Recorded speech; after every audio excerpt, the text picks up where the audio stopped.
அண்ணாமலை குறிவைப்பது இவரையா? திமுகவுக்கு இரு பக்கமும் இடியாக வந்த புதிய சவால். தமிழக அரசியல் களம் திராவிட கட்சிகளோட ஆதிக்கத்தை தாண்டி புதிய பரிணாமத்தை எட்டியிருக்கு. தாவேகா, திமுக, அதிமுக மாதிரியானவற்றோட அண்ணாமலையோட புதிய இயக்கமும் களத்துல இறங்கி இருக்கிறதால தமிழக அரசியல் பல முனை போட்டியா மாறியிருக்கு. இந்த சூழல்ல அண்ணாமலையோட வரவு அரசியல்ல என்ன மாதிரியான மாற்றங்களை உருவாக்க போகுது? அண்ணாமலையோட இயக்கம் யாரை குறிவச்சு பணியாற்ற போகுது? இந்த மாதிரியான சந்தேகங்கள் வலுத்திருக்கு. சட்டமன்ற தேர்தல் முடிஞ்சும் கூட தமிழக அரசியல் விறுவிறுப்புக்கு பஞ்சமில்லாம ஓடிக்கிட்டு இருக்குது. அரை நூற்றாண்டு கால திராவிட கட்சிகளோட ஆதிக்கத்தையே இந்த தேர்தல் முடிவு ஆட்டி படைச்சிருச்சு. திமுக, அதிமுக அப்படின்னு மாறி மாறி பார்த்த மக்களுக்கு புதுசா வந்த தாவேகா கை கொடுத்தது.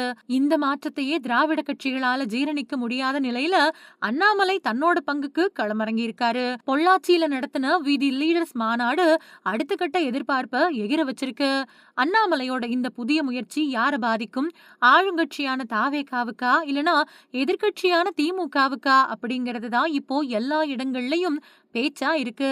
ஆனா மாநாட்டுல அண்ணாமலை தாவேகாவை பெருசா குறை சொல்லல. குடும்ப அரசியல் இல்ல அப்படின்னு பேசி திமுகவை தான் குறி வச்சாரு.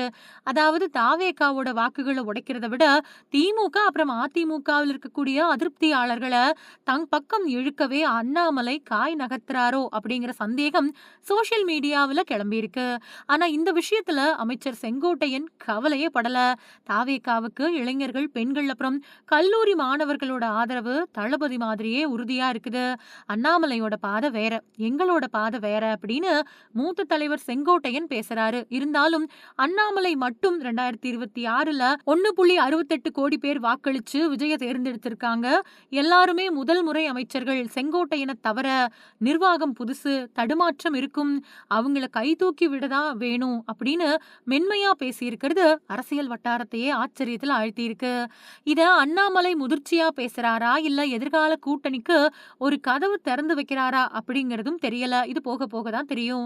அதே மாதிரி பாஜகவோட பி டீம் அப்படின்னு தங்களை விமர்சிக்கிறத அண்ணாமலை அறவே மறுத்துட்டாரு. தான் ஒரு தேசியவாதி அப்படின்னும் சாதி மதங்களை வீட்டுக்குள்ளேயே வச்சுட்டு மாநிலத்தோட வளர்ச்சிக்காக உழைக்கிறது தான் தன்னோட லட்சியம் அப்படின்னு சொல்லியிருக்காரு. அவரோட இந்த பேச்சு அரசியல் களம் இனி வளர்ச்சி சார்ந்ததா மாறும் அப்படிங்கிற நம்பிக்கையை விதைச்சிருக்கு. ஆக 2031 சட்டமன்ற தேர்தலை முன்னிறுத்தியும் திமுகவோட குடும்ப அரசியல் விவகாரத்தை வச்சுதான் அண்ணாமலை தன்னோட இந்த வியூகத்தை துவங்கி இருக்கிறதா தெரியுது. அண்ணாமலையோட இந்த வியூகம் அவரோட தொண்டர்கள் மட்டும் இல்லாம நடுநிலை வாக்காளர்கள் மத்தியிலையும் நிச்சயமா ஒரு தாக்கத்தை உருவாக்கும் அப்படின்னு சொல்றாங்க அரசியல் விமர்சகர்கள். ஆனா இதை திமுக எப்படி கையாள போகுது அப்படின்னு தெரியல. ஏற்கனவே தாவேகாவை சமாளிக்க வேண்டிய கட்டாயத்துல இருக்கிறப்போ அண்ணாமலையும் ஹேண்டில் பண்ண வேண்டியதா இருக்கிறது ரொம்ப நெருக்கடியை ஏற்படுத்தியிருக்கு. மொத்தத்துல அரசியல் களம் முன்னாடி விட இப்போ முழுமையா மாறிடுச்சு. திமுக, அதிமுக அப்படிங்கிற நிலைமை மாறி இப்போ தாவேகா அப்புறம் அண்ணாமலையோட புதிய அமைப்பு அப்படின்னு களம் பலமுனை போட்டியா மாறி இருக்கு. இளைஞர்களை ஈர்க்கக்கூடிய அண்ணாமலை, ஆட்சியில் இருக்கக்கூடிய தாவேகா அப்புறம் பாரம்பரியமிக்க திமுக ஆகிய சக்திகளுக்கு இடையில நிலவக்கூடிய இந்த போட்டி தமிழக அரசியலோட போக்க வரும் காலங்கள்ல மாற்றி அமைக்கும் அப்படின்னு எதிர்பார்க்கப்படுது. இந்த அமைப்பு அரசியல்ல என்ன மாதிரியான தாக்கத்தை ஏற்படுத்தும் அப்படின்னு தெரியல. பொறுத்திருந்து பார்க்கலாம்.